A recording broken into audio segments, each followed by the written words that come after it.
wabarakatuh. Halo semuanya. Selamat datang di podcast Ilkom.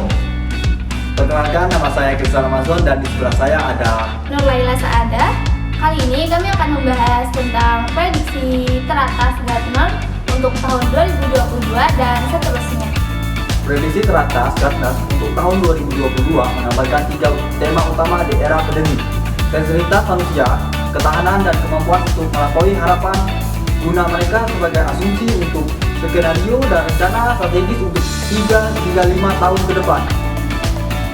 Prediksi nomor 1, data sintesis untuk privasi yang lebih baik pada tahun 2025. Data sintesis akan mengurangi pengumpulan data pribadi pelanggan, menghindari 70% sanksi pelanggaran privasi, dan data sintesis yang dihasilkan menggunakan teknik AI semakin populer. Data ini dapat berfungsi sebagai proksi untuk mengurangi atau menghilangkan resiko mengungkapkan informasi pribadi konsumen atau data sensitif. Karena sesuai dengan penamaannya, yaitu data sintesis, berarti bukan data nyata, akan sangat membantu mengurangi masalah peraturan dan benar-benar dapat memberikan wawasan yang lebih tepat karena AI dapat memodalkan perilaku pelanggan yang seringkali tidak dapat diprediksi dengan lebih baik. Data sintesis dapat digunakan untuk melatih dan menguji model AI untuk menangani gangguan yang tidak direncanakan, kejadian tak terduga, dan perencanaan skenario yang pada akhirnya menciptakan organisasi yang lebih tangguh. Prediksi nomor 2, konsumen digital akan menolak untuk pengumpulan data. Pada tahun 2024, 40% konsumen digital akan mengelabui matriks pelacakan perilaku yang diterapkan terutama dalam hal bisnis digital maupun bisnis yang sangat dipengaruhi oleh teknologi informasi. Konsumen digital seperti kita yang mulai sadar akan masalah privasi secara sengaja mendevaluasi data pribadi yang dikumpulkan seperti profil dan histori kita, sehingga sulit untuk dimonetisasi. Konsumen digital sekarang sangat sadar akan jumlah data yang dikumpulkan oleh organisasi, dan untuk menghindari menjadi produk, konsumen digital secara aktif mencoba untuk mendevaluasi dan memanipulasi data yang dikumpulkan. Akibatnya, konsumen semakin menggunakan teknik seperti VPN, informasi palsu, atau memilih keluar dari pengumpulan data sama sekali. Prediksi ketiga, non-mining data pada tahun 2027 seperti dari perusahaan besar di dunia akan digantikan oleh perusahaan yang mampu melakukan non-mining dan mempengaruhi perilaku bawah sadar konsumen digital dalam skala besar. Non-mining dalam kemampuan atau menerapkan kecerdasan perilaku dan teknologi terkait untuk menganalisis, memahami, dan mempengaruhi perilaku manusia dalam skala besar akan memungkinkan organisasi atau perusahaan memperoleh pemahaman yang lebih dalam tentang konsumen. Ini berkembang beriring dengan bidang kajian ilmu saraf yang tentunya teknik ini sangat bermanfaat karena kemampuannya yang mempunyai kinerja otak manusia, sehingga tingkat akurasi analisisnya lebih tinggi dalam memprediksi suatu kasus.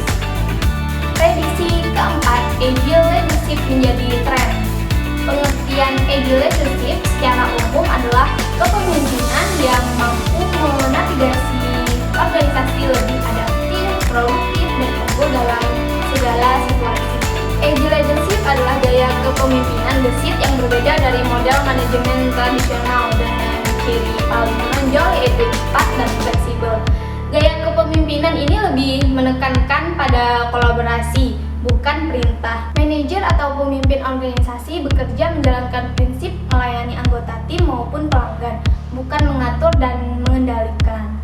Pada tahun 2024, 30% tim perusahaan tidak akan memiliki bos dengan kepemimpinan yang biasa. Dengan maraknya adopsi agile leadership dalam sebuah tim akan sangat membantu perusahaan berjalan lebih cepat. Karena kepemimpinan agile membiarkan orang yang paling dekat dengan masalah untuk mencari solusi yang tepat, sehingga pemecahan masalah tidak lagi terpusat di atas. Seseorang yang memiliki kemampuan agile leadership juga mampu memberikan arahan kepada orang-orang di sekitarnya melalui pemberian otonomi, kewenangan, dan tujuan, bukan lagi mengandalkan pada insentif ekstrinsik seperti kenaikan gaji, bonus, dan promosi jabatan.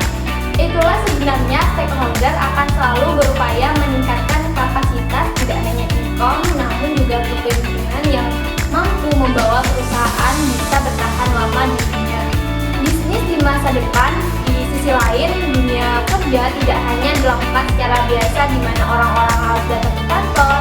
tetapi bisa secara remote di mana kerja berada di negara lain.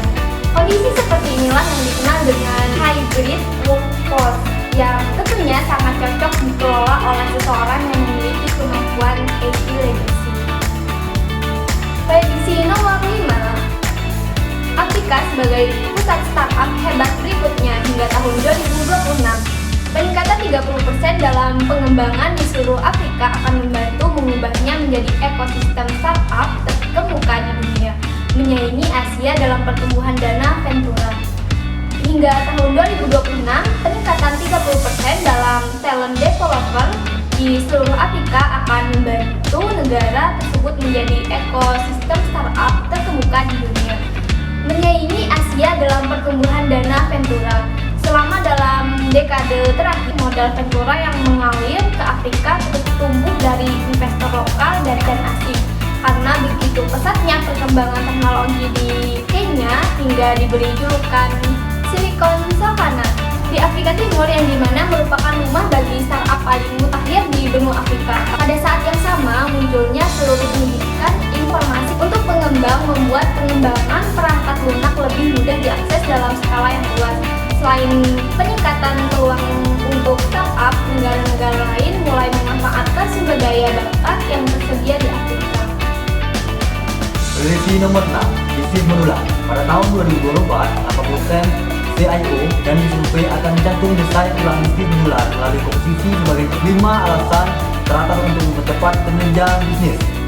Disrupsi adalah kenormalan baru, bahkan sebelum pandemi. Organisasi menghadapi perang dagang, Brexit, perubahan iklim, dan jumlah tantangan internal dan eksternal lainnya. Saat ini, 74% organisasi memiliki beberapa jenis implementasi teknologi menular atau berbasis komponen yang sedang berlangsung. Umumnya, organisasi akan fokus pada fleksibilitas dan komponen beradaptasi atas stabilitas untuk melawan volatilitas pasar. Prediksi nomor 7, perang melawan serangan siber.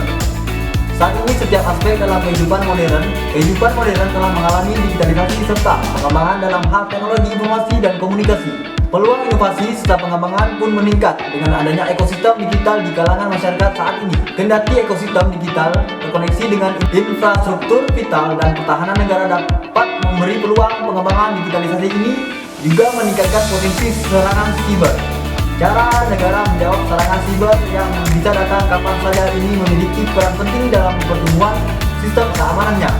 Mengatur keamanan dunia maya menjadi cara memerangi serangan siber. Penerapan regulasi yang ketat dan efisien menjadi hal yang membutuhkan untuk melindungi dunia maya. Aturan dengan definisi yang baik serta memiliki kejelasan mengenai aktivitas kriminal dan hukumannya bisa membantu untuk pendekatan sistematis untuk mengenai serangan siber. Negara membutuhkan pengawasan yang konstan untuk menjaga keamanan dunia sibernya. Pemerintah harus bisa membaca bahaya dan ancaman dunia siber untuk bisa mencegah melalui cara yang tepat. Keamanan siber adalah tanggung jawab bersama dan membutuhkan koordinasi dari semua pihak. Koordinasi yang baik dengan seluruh pihak bisa melindungi negara dari serangan siber dengan menggunakan langkah yang proporsional dan lebih maju. Prediksi nomor 8, memutuskan hubungan kerjasama dengan pelanggan yang buruk. Pada tahun 2025, 75% perusahaan akan putus dengan pelanggan yang tidak sesuai karena biaya untuk bekerjasama mempertahankan pelanggan yang buruk melampaui biaya apresiasi yang sesuai. Banyak perusahaan baru sering menerima pelanggan yang kurang cocok saat negosiasi penjualan dan berusaha mempertahankan pelanggan tersebut tanpa mempertimbangkan secara memadai seberapa merugikannya pelanggan tersebut. Bagi perusahaan, menghabiskan waktu dan uang untuk memuaskan pelanggan yang kurang cocok, misalnya menyesuaikan penawaran atau menawarkan solusi yang sesuai dengan keinginan pelanggan kurang sesuai untuk berjalannya perusahaan. Prediksi nomor 9, hyperfixation pada hypertokenization. NFT sebenarnya sudah mulai populer pada tahun 2017 saat game NFT pertama diluncurkan, yaitu CryptoKitties. CryptoKitties sendiri adalah game berbasis Black Hat Ethereum yang memungkinkan pemainnya untuk mengadopsi, memelihara, dan memperdagangkan kucing virtual. Pasar NFT mengalami perkembangan pesat melalui akhir Januari 2021.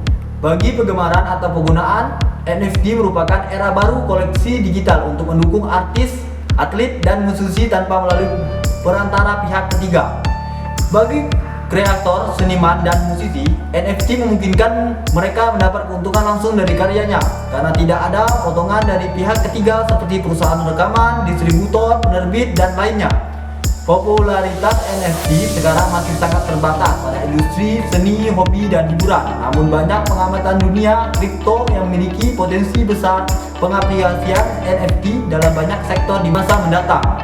Prediksi nomor 10. Harga internet yang semakin murah. Pada tahun 2020, satelit orbit rendah akan memperluas jangkauan internet ke 1 miliar orang termiskin di dunia, yang berarti memberikan kesepakatan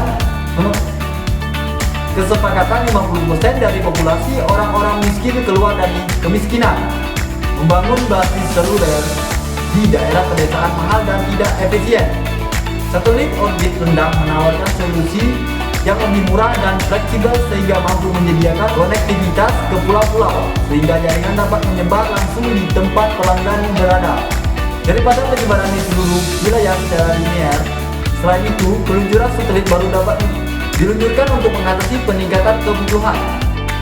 Ketika internet menjadi lebih tersedia secara luas, maka dipastikan akan menambah miliaran netizen yang baru terhubung yang menggeser internet dalam hal konten dan budaya.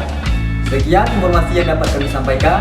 Jangan lupa like, comment, dan subscribe. Kami akhiri. Wassalamualaikum warahmatullahi wabarakatuh.